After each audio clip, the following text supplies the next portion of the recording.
What's up, guys? So, on the journey towards empowering yourself, whatever that is for you, whether that be through skill development, habits, mindset, all three, if not more, what you're going to want to understand is there's 5 levels to learning that you're going to have to both understand and be patient with as you go throughout the journey of developing yourself, growing yourself, learning how to grow, love, and serve in whatever fashion that means to you. So, I've learned this from the book Limitless. I definitely recommend that you go check it out. It's written by Jim Quick, the world's leading #1 memory coach. And basically, I'm just going to give you my take on it. So, the 5 levels of learning. Number 1, unconscious incompetence. What that essentially means is you don't know what you don't know.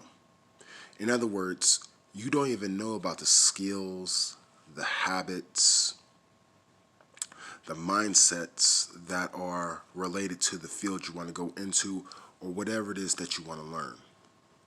Like for me specifically, I started out basically knowing zero about personal development, motivation, anything like that.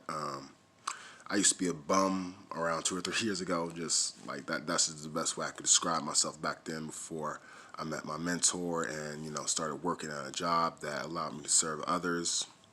But more on that another time.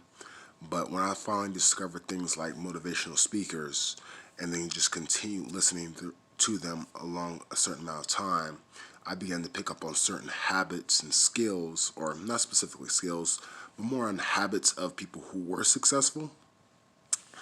And that's when I began to understand things about personal development. But before that, I was unconsciously incompetent. I didn't know that success really are just a bunch of habits, small habits repeated on the daily. So, second level of learning, conscious incompetence. So, this is when you still can't do the skill, but you're at least aware of it. So, for example, having a morning routine, something like that. Whereas, okay, so you're aware that morning routines help you start the day out right, but you don't know which ones do it. You don't know what times to wake up. You've never woken up early before. It's still a very new concept to you. This is when you're very much aware of the skill, but you still don't have it within you yet to do it at a competent level. Now, the third level of learning is conscious competence. So now you got the skill, you got the habit, whatever it is, you know it, and now you can do it as long as you put conscious effort into it. So that means you're doing it consistently, and you're paying full attention, and you're being mindful of what it is, of the activity that you're doing. Fourth is unconscious competence. So this is when something becomes second nature to you. You do it automatically. It has become such a part of you through continuous effort, through continuous work, that you cannot do it. You cannot not do it well. So, for example, with the 2 examples I just gave with unconscious competence and conscious competence, I'm at the stage of conscious competence when it comes to certain habits and skills. So, for example, morning routines. I've learned how to get up early. I've learned how to, make my bed early in the morning, just get my mind in a spirit of excellence. Doing meditation, reading books, devotional, getting along with God, things like that. But I still got to make sure I do it. There are some days when I don't get up on time, and then it's kind of like throws my morning routine out of whack. And I've kind of learned how to recover from it. But it's something that I still have to consciously do on the daily, and I'm still experimenting with my morning routines. I'm still trying to figure out, okay, which morning routine will empower me the most to start my day off right. So currently I'm at the consciously competent phase with that. Among that with other habits. Whereas if I was somebody who is unconsciously competent, it's just who they are. Like they get up, they do the same thing every morning. It sets them up for their day, and then they're ready to go. Typically, people like this are people who can work in career fields where it's just like they're on it, they have the experience, and like I said, it's second nature to them, and it's just who they are.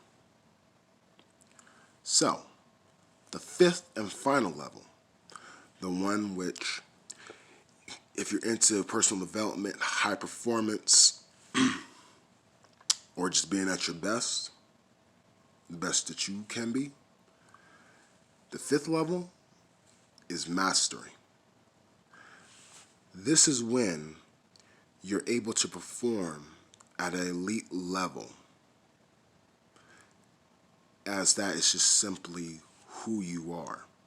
So it's similar to unconscious competence, except that you're now able to do it at an elite level.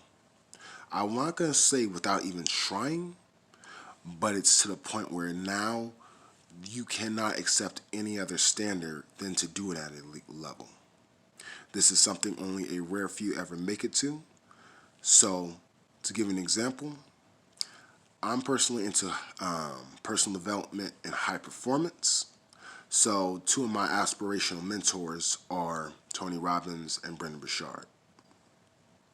But I'm just going to specifically use Tony Robbins for this example because I would just consider him, he's pretty much the king of personal development. So, with him, no matter what situation you put him into, what type of arena, what type of audience, what type of situation, no matter what, he's able to perform at an elite level. Meaning, he knows the right questions to ask, he knows the right things to say that really gets people to think about their life, think about what it is that they want, and think about what it is that they can do to empower themselves. Because he's practiced so much of practical psychology, because he's studied the mind so much, because he's worked with so many people, and because he's put so much effort into this over the years, that he is elite at it. And quite frankly, I doubt he can imagine doing anything else because it's what he loves to do. So he makes sure that he is a master of it. He is continuously learning despite being at literally the top of his field.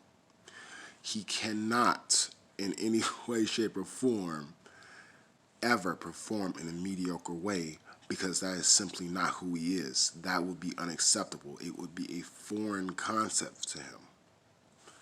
So, that will be an example of somebody who is elite level of mastery. So, the reason why I kind of thought that this was an important, subject to touch upon as I'm reading my book, Limitless here, like I said, definitely go check it out by Jim Quick, is because when you're in the stage of, you're always in the stage of empowering yourself, it's important to know that you're going to incur some setbacks. There's going to be some times when you think you know something, but you realize, okay, there's a lot more to learn, or maybe it's going to take you some times to learn a skill, a trade, a habit, or to really just build it into yourself. It's just important to know that there's just going to be stages in which, okay, when you think you got it, you don't quite got it, and just understanding that just a little bit of effort each day, each time, even if you fail at certain things, it's very important to give yourself credit for it and to really look at where you're at and be able to measure it continuous each day. And if you're able to do that and just really be able to take an objective look and see, okay, where do I want to be? Where am I currently at? What steps am I taking towards getting to the next level? So with that being said, guys, I hope you guys enjoyed the video. Tell me what you think. And I hope you guys have an empowered day. And remember, I hope you grow, love, and serve. Deuces.